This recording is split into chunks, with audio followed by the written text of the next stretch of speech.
Thank you for joining me on another episode of She Leads Now podcast, where we help career and entrepreneurial women gain the tools to develop a success mindset, create winning strategies, build collaborative relationships, and take bold action towards creating impact and fulfillment in their lives and careers. I'm your host, Sabine Gideon, and I'm on a mission to awaken and activate women and emerging leaders so they can tap into their innate leadership ability, elevate their influence, and create the impact they were destined to make. If you're ready to uplevel your confidence, courage, and influence, you've come to the right place. Join me weekly for insights, strategies, and resources to help you grow, develop, and embody the leader you are meant to be, so that you can make the impact you know you are called to make and establish the legacy you've always dreamed. The world eagerly awaits the emergence of your brilliance, impact, and influence. So with that, let's dive into this week's episode. Joining me today on the She Leads Now podcast is Katha Blackwell. Katha is the CEO of Partnership Against Domestic Violence. She is also the author of Not Another Victim, A Woman's Guide to Avoiding a Bad Relationship, which was released in 2011. She has been in the field of social work for over 20 years. And today I'm excited to have her on as she shares her journey in climbing up to the C-suite, as well as the amazing work that she's been doing to support victims of domestic violence and women. So with that, welcome to the show, Katha. Thank you so much. Thank you. I'm glad to be here. Yes, we're excited to have you. So before we get into the work that you do, I would love for you to share a little bit about your journey and how you came into this. You have such an amazing testimony and how you came into this space, and I'd love for you to share that with the audience. Absolutely. So probably about 2 years ago, I was attending a church event that focused in on knowing your purpose. It's called Thirst. It's a thirst event at my church. And for some reason, the person who was up at the podium, who was speaking as they were praying and worshiping and everything, he said something along the lines of, some of you all are CEOs in the making and you need to receive it. And I knew God was talking to me. I knew I was one of those people because I had been going back and forth with whether or not I ever even wanted to be a CEO. I was very content with the role I was in. I was walking in my purpose, doing what God had called me to do. And 2 years forward, our CEO had put in her resignation saying that she's going to be retiring in a year. And so in January of 2021, she had announced that she was retiring. And I thought to myself, because of the way our policies and procedures were set up, I thought that there's no way I could be the CEO of this agency. I'd have to leave and come back in order for this to happen.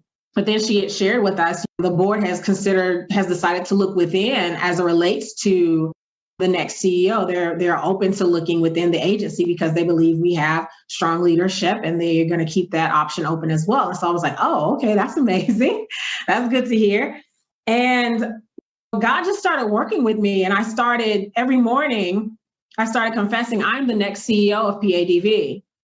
I'm the next CEO of Partnership Against Domestic Violence. And I started confessing that at times where I didn't really feel like, may not have believed it for myself, but I know that our words have power.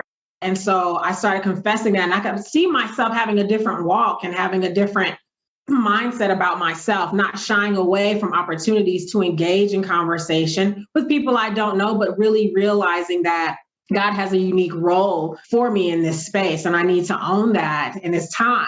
I always tell people there's somebody who's waiting on you to show up.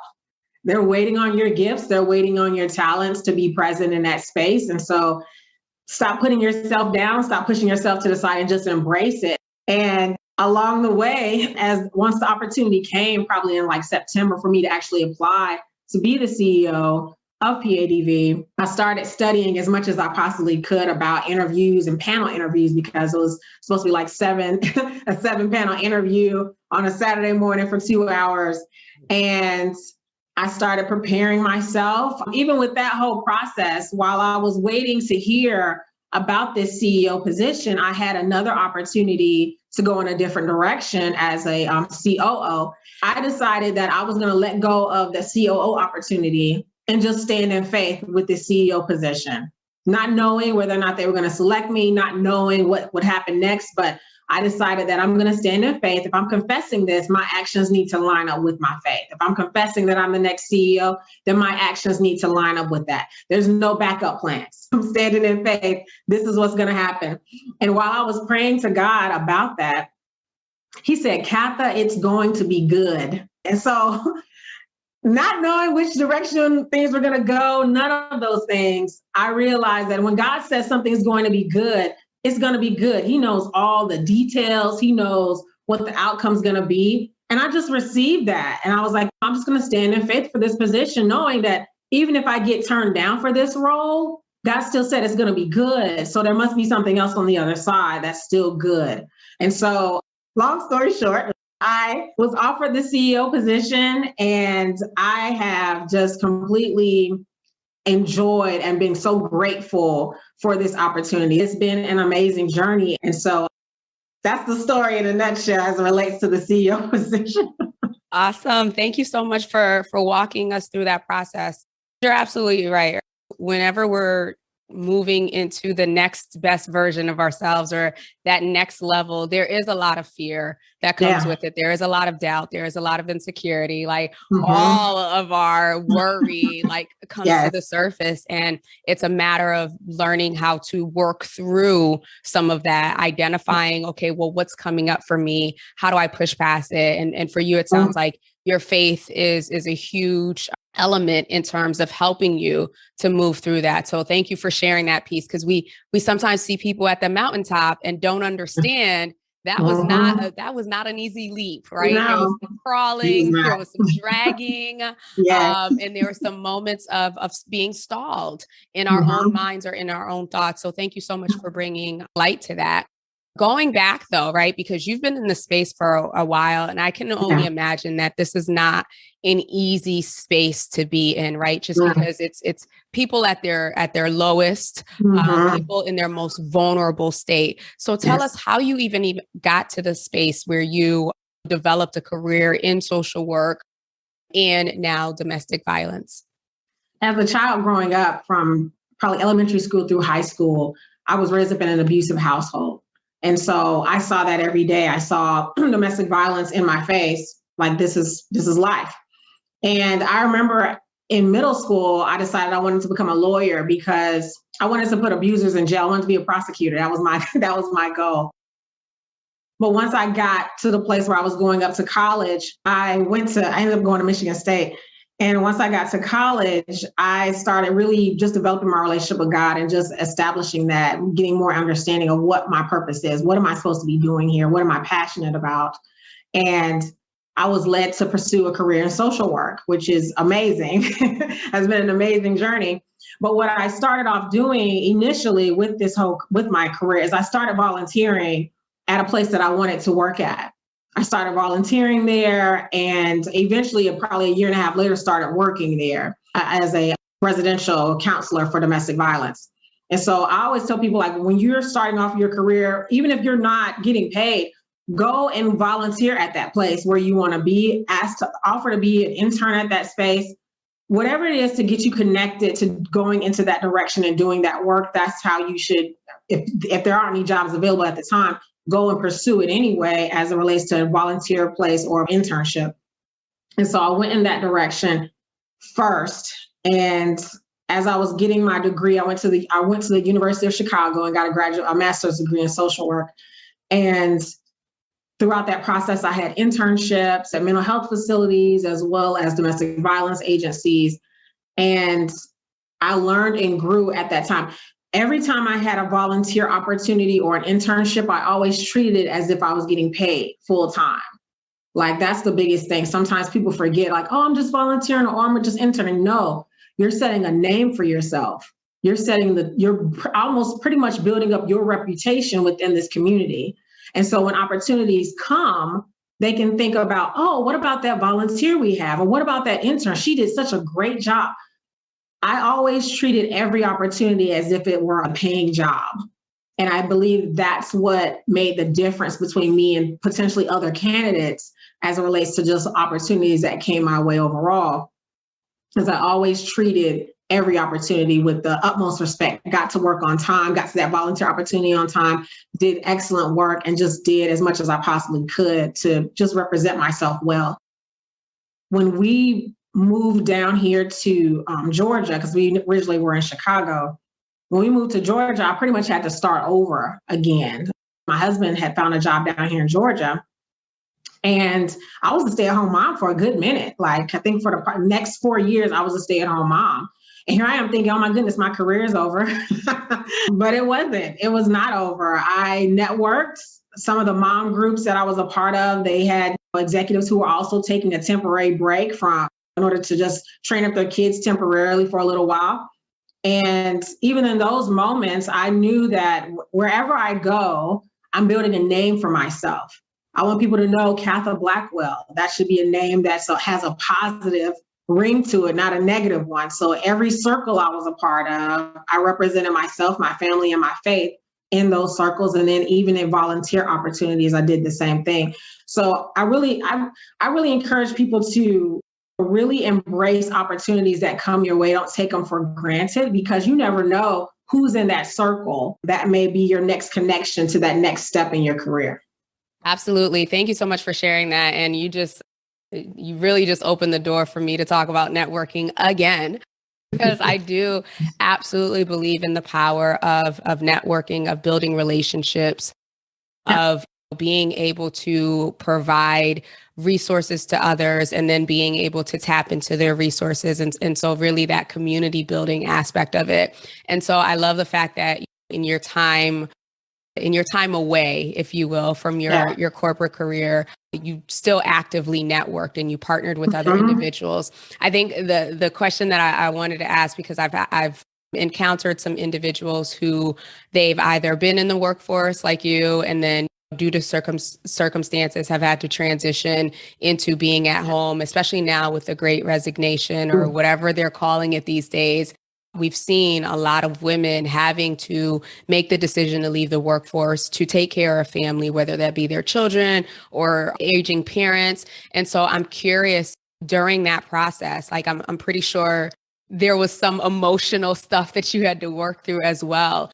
What advice would you give to some of the women who have had to make that decision and who have had to prioritize family, who may be feeling like, oh my gosh, my career is over? What are some of the things or some pieces of advice that you can give to them to encourage them that no, it's not over as long as they don't want it to be? Absolutely. What I would say to anyone who is in that position of being home with those beautiful babies is that this is a season. This is a moment in time. This does not have to be your forever. That's one thing that I did and told myself, is that this is a moment in time. And while I'm at home, I'm pouring into my children, especially if we're in agreement, if you're in agreement with your significant other, that this is what we want to do for our family at this point in time. Just know that it's for a moment, and that there's a way that the time can be redeemed. I always believe that God can redeem the time that you feel that you've lost. My story alone is a miracle.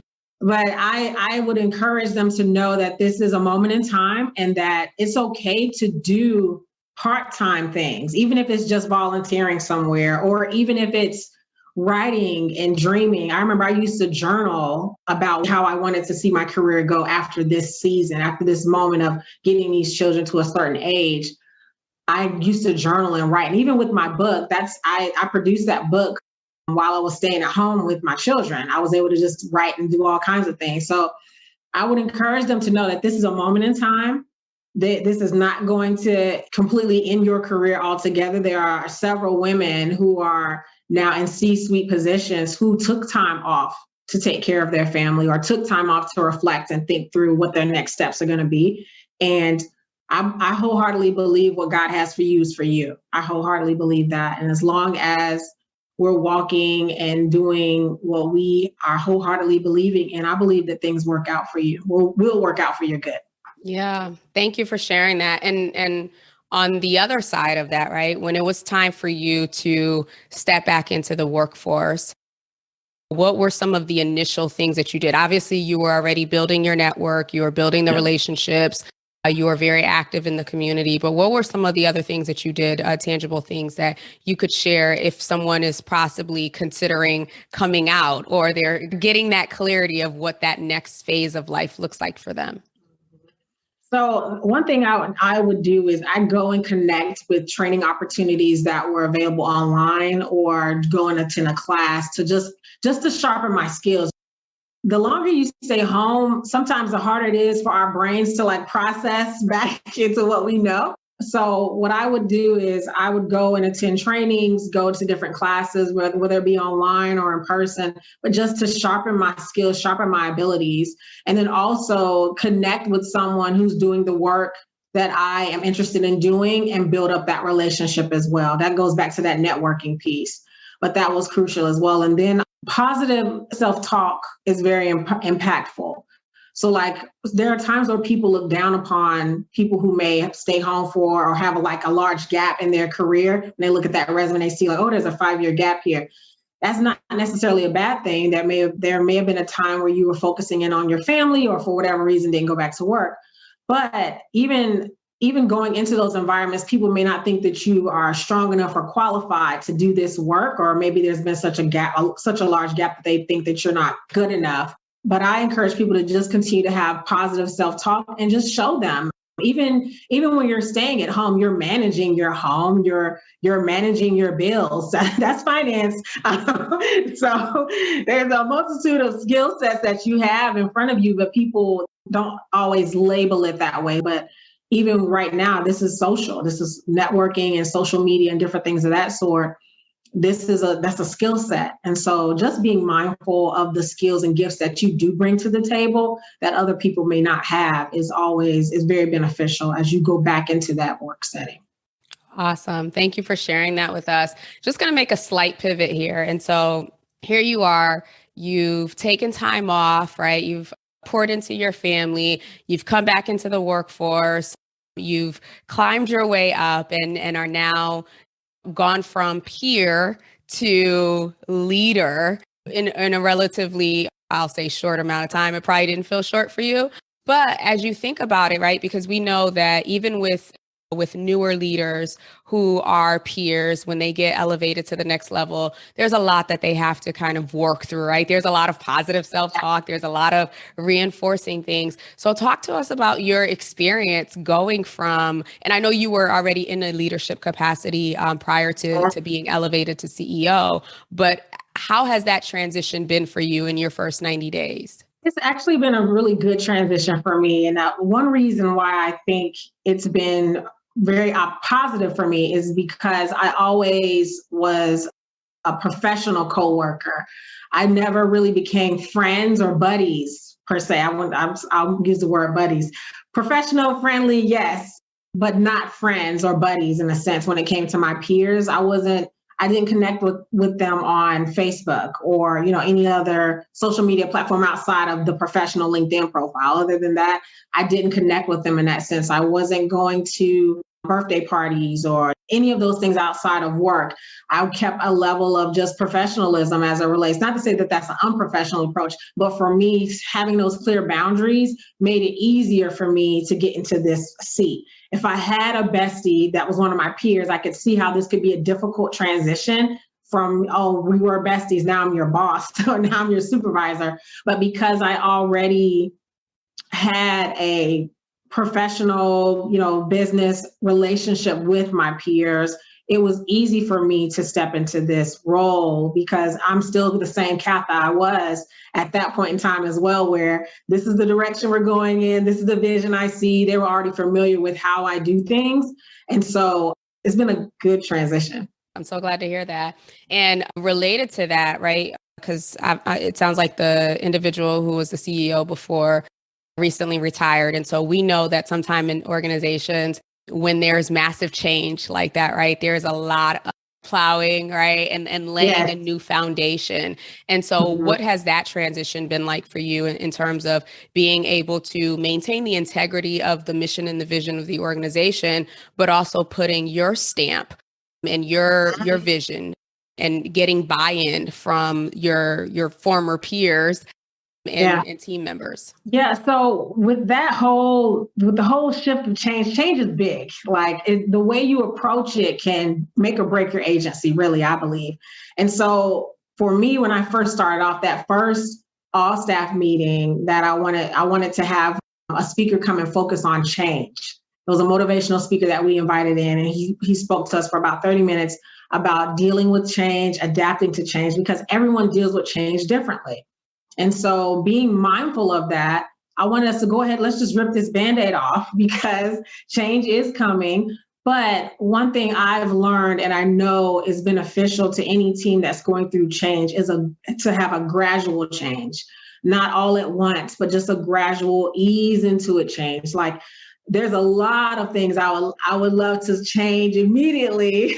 However, I know that this is not a sprint. It's a long couple days, couple years marathon as it relates to the vision that I see our agency going towards, but it's baby steps because I can't move any faster than my team. That's one of the biggest key areas of leadership is I can push us all day and I can have vision, but if they're not moving, we're not moving. Right. If they're not moving, we're not moving. I can move all day, but if they're not with me, where are we? And I definitely can't do everything myself. So taking time to recognize that change is taking place and then casting vision, showing them the vision. Where are we going as an agency? Is my job secure? What'll happen next? Are we still going to have these same activities taking place? And also hearing from them what they value most or what they enjoy about their job makes a world of difference because that helps me become mindful of what they hold dear and how does what they hold dear line up with the vision of where I see our agency going. And so I really took time to do that. Even now, even though it's been the first 90 days, we've changed a couple things, but I'm still gradually changing other things, slowly but surely, making sure certain things are in place. But I want to make sure my team is on board and understands the vision of where we're going. Yeah, I love that. And you said so many powerful things there, especially with regards to if I'm moving and my team isn't moving, then we're not moving. Right. And that is such an important point to call out because oftentimes what leaders will do in a new situation like that, or sometimes do, is that they feel like, okay, now I got to pull people along. Right. So now they are overburdened and burnt out before they even started. And like you said, it's not a sprint, it's a marathon. So I love that you have that mindset as it is. And I was actually just connecting with someone yesterday where we were discussing creating change in their organization. And I had to mention that studies show that 70% of change management initiatives fail because of lack of communication, lack of planning, lack of adoption, and all of those things. So I love the fact that you are being mindful in gradually rolling out change and also incorporating your team, right? Understanding how will the change impact them and how can you create a marriage between what it is that they want in terms of their growth with the change that you're envisioning. So thank you for sharing that bit of a bit of wisdom with us, because I think that needs to be reinforced. It sounds like it should be common sense, but trust me, it is not. No, it is not. No, it is not. That's true. And the one thing that has been really impactful for my team is actually every week I check in with them to see how they're doing. And one of my biggest questions is, what do you need? What do you need? What is hindering you? And that was like my first week actually was one of my biggest conversations that I had with the entire executive team is, what do you need? What's hindering you from getting what you need? And where do you see your department going? Because I want to address those things that are blocking them from getting to that level of excellence where they want their department to go or where they want their team to go. I want to address that because if it's hindering you, then it's hindering us from moving forward. Yeah. So I encourage leaders to have that mindset of, I'm here to make sure that the hindrances that are blocking them from accomplishing that task are getting addressed. Absolutely. Absolutely. And so with that, I mean, no pressure here because I know you're in your first 90 days. What is the vision for the organization? Where do you see the organization growing? It's already the largest, right, in Georgia or in Atlanta as it is. So where do you see you leading this organization and the legacy that you plan to leave through it? With the vision of our agency, I see us figuring out a way to help survivors stay within their homes safely. For decades, our nation and our world really has been teaching survivors how to run for their life. And it's like, it makes no sense for someone to commit a crime against you and now you have to leave your home. That's not fair. Out of every other crime in this world, why is it that survivors of domestic violence are pushed to leave their home? Why? Why aren't abusers pushed to leave and leave her alone? You know what I mean? Mm-hmm. And so that's one area. The other area is entrepreneurship and developing that piece amongst our clients. And then also developing more revenue streams. As a nonprofit, sometimes nonprofits don't think about starting their own fee-for-service business or an additional revenue stream for their agency. And so right now we have different ideas that are being developed in order for us to not solely depend on grants or fundraisers, but to focus in on how can we empower ourselves by designing something, whether it be trainings that we facilitate, whether it be helping corporate entities develop their policies and procedures around domestic violence, whether it's an after-school club that focuses on healthy friendships. We need to develop something of our own. And I know there's a lot of nonprofits out there who they may have a resale shop, or there are businesses here in Georgia where they sell rugs and they hire clients to do that work, different things of that sort. We need to find something of our own as well to produce, and that can benefit the community as well as add up to our mission. And then the other thing that is really intricate as it relates to the vision that I have for our agency is our mission statement. Our mission statement right now is to end the crime of intimate partner violence and empower its survivors. But our agency is doing all types of domestic violence work, and intimate partner violence is just one part. And so I really want us to focus in on changing our mission statement, because it really doesn't reflect the totality of the work we're doing in the community. We're doing dating violence, we're doing intimate partner violence, we're doing family violence. We're doing all of it. And it's important that our mission statement lines up with where we are now as an agency 45 years later. Love it. Thank you so much for sharing that vision with us. And before I let you go, just a couple of real quick rapid fire questions here. My audience is probably tired of hearing me say this, but I believe that leaders are readers. So what book or books are repeatedly tapped into?